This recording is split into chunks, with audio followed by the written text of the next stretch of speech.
What's going on, ladies and gentlemen? Today we're going to be talking about Kingdom Come Deliverance 2 and why it is, in my opinion, a very close to perfect game. This is a fully open world RPG with actual character development depending on the different things that you do in the game. It has a completely different and unique combat system. It stays pretty true to the first one and just improves on it a whole bunch. It's set in an actual time in history. There is an actual accuracy regarding to that. Obviously, there's some things that are changed, like, for example, Hans Capone would technically be 15 years old in this game. However, obviously, it's not fully accurate because he doesn't look like any 15-year-old I've ever seen. And that's just a totally different point.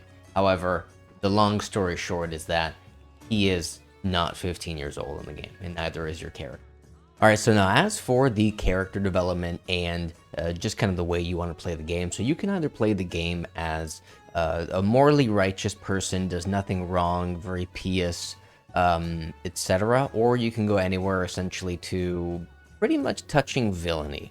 To give you a very brief example, at one point in time you capture somebody and basically have to torture out information from them, okay?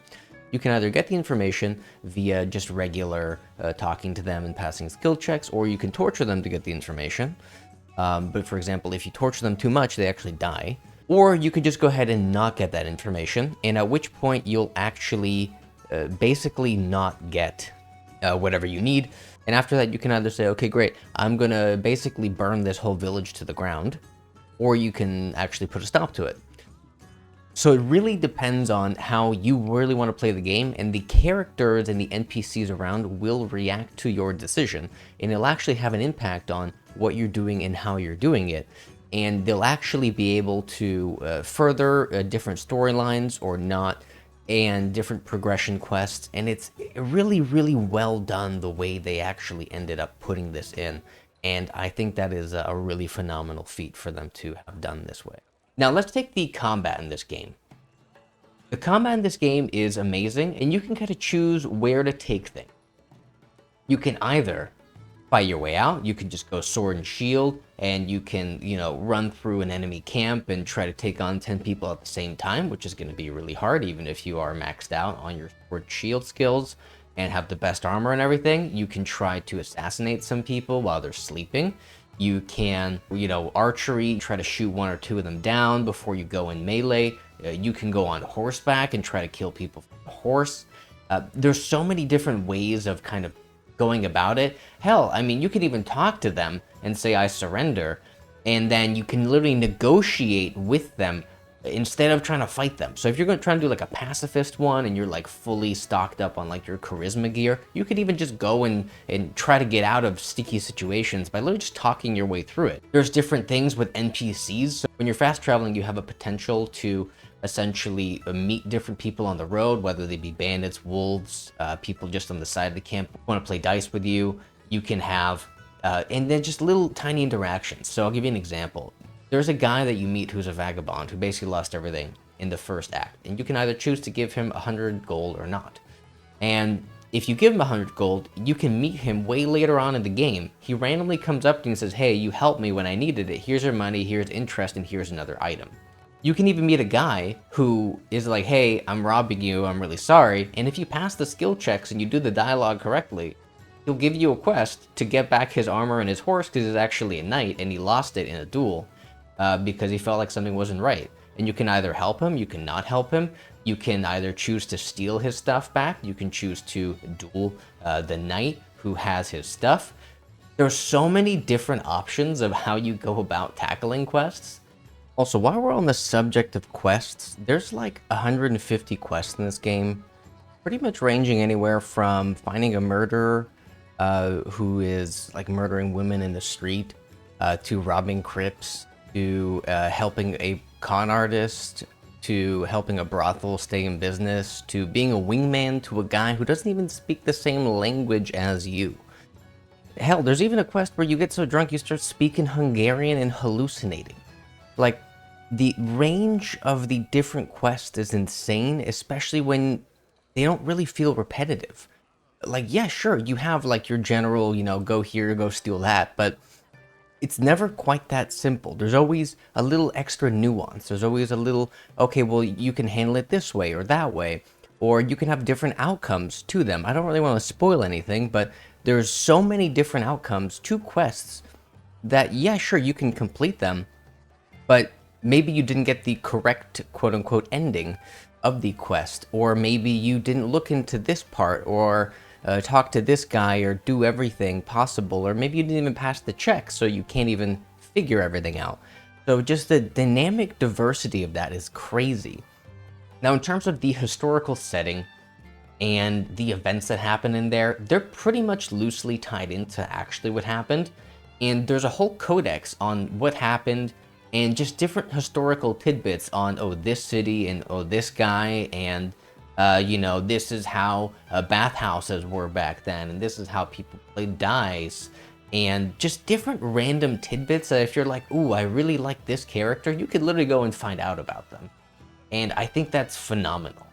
Now, you also have like life simulation elements in it as well. For example, if it's raining a lot and you're stealthing, people won't hear you as well. If, you know, you're hungry, you'll be able to carry less things. If you haven't slept in forever, your stamina will be decreased. And every now and again, like, your eyes in the game will like shudder and like start to close. You know, if you want to go hunting, you can go hunting, but it's illegal. So if someone sees you, they'll report you and you actually have to pay or hide. Now, yeah, sure, there's some little jankinesses here and there and whatever, and sometimes people see you stealthing even though they shouldn't, or they, you know, there's like a wall that's invisible. And when you really look at the grand scheme of things, the first game came out in 2018, and it was an amazing RPG in itself. Yes, it was buggy. Yes, there were things that were annoying. And this game just took the first game and it made it 20 times better. I finished completing the first game like a week before the second one came out, and it really surprises me that all these newer RPGs that are coming out don't have a better story. Like, look at Dragon's Dogma 2 that came out in last year. Good gameplay, terrible story, bad dialogue, honestly. Not bad, it was okay. You have Dragon Age Veilguard, okay story-ish, had like a good premise going for it, terrible dialogue, was really annoying. All the side quests were pretty much repetitive. There was no exploration really involved. It felt more like platformery. It was pretty generic in my opinion. Hell, even Avowed, which I played very little in, it feels very lackluster in compared to this one.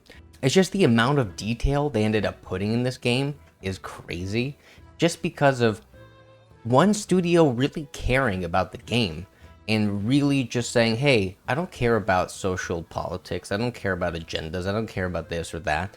And while I'm on that subject, yeah, sure, you can romance Hans Capone and you can have a, you know, gay relationship with him. But at the end of the day, does it really matter? Because if you don't want it, you just don't select that option. Or just don't even have the reputation to be able to romance him in the first place. There's lots of other women out there in the game that you can romance if you want, and it is an RPG, and it's a fictional character in a game that's developed by studios. Now, do I agree with it? No. Did I pick that option? No. But then again, that's my character, that's my playthrough, and I appreciate the fact that it wasn't shoved in my face and forcefully made to be done.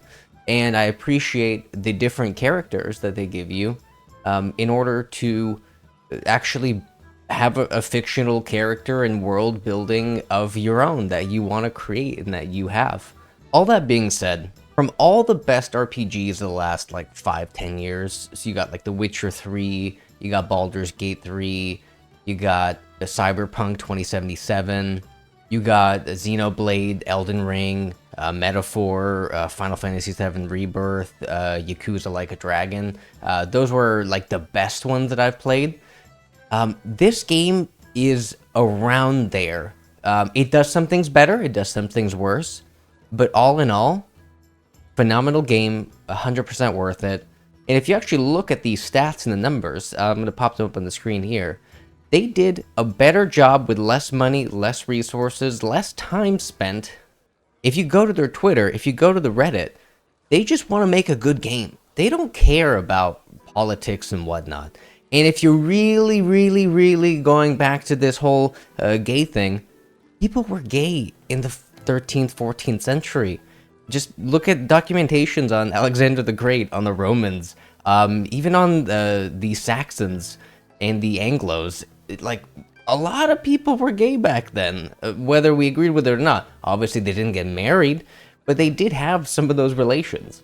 But at the end of the day, they made a great game based off of reality, and the key point is based off of, not following verbatim what allegedly happened in history. It's a phenomenal game with great systems, great crafting, great combat, an amazing story, probably the best story of any RPG that I've played, or like top 5, I would say, and pretty good dialogue. Well, that's all I got for you guys today. Thanks so much for tuning in. Peace out for now.